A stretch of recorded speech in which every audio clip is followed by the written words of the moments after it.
A very good morning to all. So जैसा कि हमने लास्ट अपनी दो वीडियोस में स्टेबल और अनस्टेबल एंजाइना के बारे में डिस्कस किया था, आज हम बात करने वाले हैं थर्ड टाइप ऑफ एंजाइना के बारे में। थर्ड टाइप ऑफ एंजाइना का नाम होता है एपिसोडिक एंजाइना, वेरिएंट एंजाइना और इसे प्रिंसमेंटल एंजाइना भी बोलते हैं। इस तरह के एंजाइना को एपिसोडिक एंजाइना क्यों बोला जाता है? बिकॉज इस तरह के एंजाइना में जो चेस्ट पेन होती है पेशेंट को, वो इन द नाइट और इन द अर्ली मॉर्निंग में ही मेजरली रहता है। दैट्स वाई इस तरह के जो एंजाइना है उसको वेरिएंट एंजाइना और एपिसोडिक एंजाइना का नाम दिया जाता है। इस तरह का एंजाइना में पेशेंट को रीजन क्या होता है? इसका सबसे बड़ा जो रीजन होता है sudden contractions in the wall of arteries. अगर आपकी जो आर्टरीज है उसमें सडन कंट्रैक्शन होना शुरू हो जाए तो इस तरह का जो एंजाइनल पेन है वो आपको हो सकती है। ठीक है, तो ये होता है थर्ड टाइप ऑफ एंजाइना और ये पेन इतना सीवियर टाइप ऑफ एंजाइना भी नहीं है। अब हम बात करते हैं ट्रीटमेंट ऑफ एंजाइना। जब भी हम एंजाइना के ट्रीटमेंट के लिए जाते हैं तो हम मेजरली दो चीजों पे फोकस करते हैं। जब भी हम कोई भी ड्रग यूज करते हैं in the treatment of angina, मैंने बात की थी जो एंजाइना जो है वो मेजरली दो चीजों के इम्बैलेंस की वजह से होता है। वो होता है डिमांड और सप्लाई के बीच में इम्बैलेंस की वजह से। डिमांड बढ़ जाता है और सप्लाई कम होती है। सो जब भी हम कोई भी ड्रग और कोई भी मेडिसिन यूज करते हैं तो हमारा टारगेट इन दो चीजों पे ही रहता है, या तो हम डिमांड को कम कर दें या सप्लाई को इंक्रीज कर दें। So this are the two targets जब हम एंजाइना के लिए ड्रग चूज करते हैं। नंबर ऑफ ड्रग्स जो है वो एंजाइना के ट्रीटमेंट में यूज किए जाते हैं। ठीक है, वो नंबर ऑफ ड्रग्स में सबसे पहले आते हैं नाइट्रेट्स ड्रग यूज कर सकते हैं हम, बीटा ब्लॉकर्स ड्रग को यूज कर सकते हैं, कैल्शियम चैनल ब्लॉकर्स को भी यूज किया जा सकता है। सबसे पहले बात करते हैं नाइट्रेट्स ड्रग्स। नाइट्रेट्स ड्रग्स जो है वो मेजरली एक्यूट एंजाइनल अटैक में ही यूज किए जाते हैं। तो क्लियर, जैसे कि स्टेबल एंजाइना, मतलब अगर आपका एंजाइनल और चेस्ट पेन इतना सीवियर नहीं है, उस कंडीशंस में ही इन ड्रग को यूज किया जाता है। इनकी क्लासिफिकेशन पहले करते हैं, shorter acting nitrates drug and the longer acting nitrates drug. Shorter acting nitrates drugs वो ड्रग्स होते हैं जो काफी शॉर्ट टाइम के लिए एक्ट करते हैं। ठीक है, जो उनका वर्क मैकेनिज्म होता है वो काफी शॉर्ट टाइम के लिए हमारी बॉडी में वर्क करते हैं, जैसे कि नाइट्रोग्लिसरीन। उसके बाद हम बात करेंगे लॉन्गर एक्टिंग नाइट्रेट्स ड्रग की। ये वो ड्रग्स होते हैं जो काफी लॉन्ग टाइम के लिए हमारी बॉडी में एक्शन करते हैं, जैसे कि isosorbide dinitrate and isosorbide mononitrates. This are the longer acting nitrates drug. अब हम बात करते हैं कि हाउ दे एक्शन प्रोड्यूस। वो नाइट्रेट्स ड्रग जो होते हैं वो मेजरली क्या करते हैं? Majorly they increase the supply, they increase the supply of the blood, they increase the supply of oxygen। ठीक है, मैंने पहले बोला ना डिमांड और सप्लाई के बीच में ही काम करते हैं, तो ये सप्लाई को इंक्रीज करने पे वर्क करते हैं। कैसे? बेसिकली अगर मेन मैकेनिज्म ऑफ एक्शन की बात करें तो नाइट्रेट्स जो होते हैं वो नाइट्रिक ऑक्साइड को रिलीज करते हैं, NO। ये नाइट्रिक ऑक्साइड का सबसे बड़ा इफेक्ट क्या रहता है? It is vasodilation. ये हमारी बॉडी में वैसोडाइलेशन को इंड्यूस करता है। अब वैसोडाइलेशन का क्या मतलब है?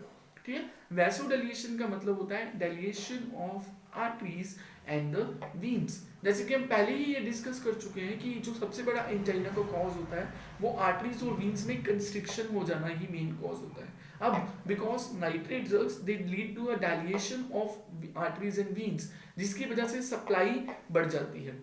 Clear? So this is how they actually work. अगर उनके हम मॉलिक्यूलर मैकेनिज्म ऑफ एक्शन की बात करें तो नाइट्रेट्स ड्रग जो होते हैं वो क्या करते हैं? नाइट्राइट को सबसे पहले नाइट्रिक ऑक्साइड में कन्वर्ट करते हैं। अब जो नाइट्रिक ऑक्साइड है वो हमारी बॉडी में गुआनाइल साइक्लेस एंजाइम होता है, उसको साइक्लिक गुआनाइन मोनोफॉस्फेट में कन्वर्ट करता है, और वो साइक्लिक गुआनाइन मोनोफॉस्फेट हमारी बॉडी की जो स्मूथ मसल्स होते हैं उनकी रिलैक्सेशन कर देता है। तो ultimately nitrates drug smooth muscle की रिलैक्सेशन करते हैं और आर्टरीज और वीन्स को डायलेट कर देते हैं, जिसकी वजह से आर्टरीज और वीन्स पे जो एक्सेसिव ब्लड लोड आ रहा था वो लोड कम हो जाता है और वो मोर स्पीड से ब्लड को सप्लाई कर पाते हैं। तो ये था working mechanism of action of nitrates drugs in our body. बात करते हैं कौन कौन सी फॉर्म्स में हम उन्हें पेशेंट को दे सकते हैं। हम उन्हें टैबलेट्स की फॉर्म में दे सकते हैं, हम उन्हें कैप्सूल्स की फॉर्म में दे सकते हैं, सबलिंगुअल यानी टंग के नीचे रखेंगे उस फॉर्म में भी हम उन्हें एडमिनिस्टर कर सकते हैं। अब हम बात करते हैं साइड इफेक्ट्स के बारे में। Nitrates drugs they show the number of side effects also जब हम उनकी थेरेपी स्टार्ट करते हैं पेशेंट में। सबसे पहले जो साइड इफेक्ट होता है वो होता है थ्रोम्बिक हेडेक। आपका सिर घूमना शुरू हो जाएगा और ये जो साइड इफेक्ट है वो स्टार्टिंग में ही ऑब्जर्व होता है जब हम पेशेंट को ये ड्रग एडमिनिस्ट्रेट करना शुरू करते हैं, ठीक है। वो इसलिए क्योंकि ब्लड की सप्लाई काफी बढ़ जाती है स्टार्टिंग में ही। दूसरा जो साइड इफेक्ट, जो मेजर साइड इफेक्ट है, वो होता है postural hypotension kind of a side effect. इस साइड इफेक्ट में क्या होता है कि इस साइड इफेक्ट का क्या मतलब है, पहले तो हमें ये पता है कि हाइपोटेंशन का क्या मतलब होता है, decrease in the BP, decrease in the blood pressure. अब पोस्चुरल हाइपोटेंशन क्या है कि जैसे कि आप कोई भी पोस्चर चेंज करते हो, आप सीटिंग पोजीशन से स्टैंडिंग पोजीशन में आए हो, स्टैंडिंग पोजीशन से सिटिंग पोजीशन में जा रहे हो, तो आपको जो बीपी है वो काफी डाउन हो जाता है इस तरह की कंडीशन में। सो नाइट्रेट्स ड्रग से इस तरह का साइड इफेक्ट ऑब्जर्व हो सकता है।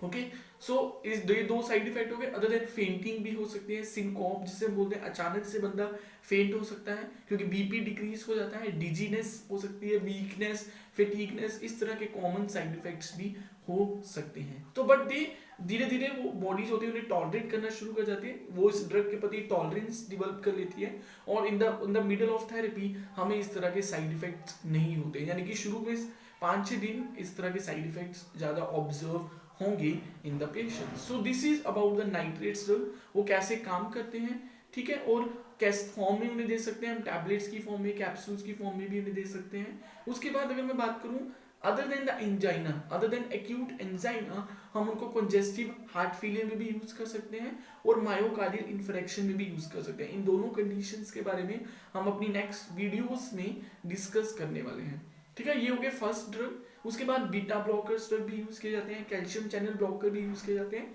उन दोनों ड्रग्स के बारे में अपनी नेक्स्ट वीडियोस में काम करेंगे कि बीटा ब्लॉकर्स कैसे काम करते हैं और कैल्शियम चैनल ब्लॉकर किस तरह एंजाइना में इफेक्टिव होते हैं, ठीक है। आई थिंक आप सभी को मेरा ये concept about explaining the nitrates drug आपको समझ में आया होगा, ठीक है। So if you like this, अगर आपको ये कंसेप्ट इजीली अंडरस्टैंडेबल हुआ तो please share the video so that more people can be aware about the nitrates drug. Okay, thank you so much. We will meet in the next video with the discussion about the beta blockers drugs. Thank you so much.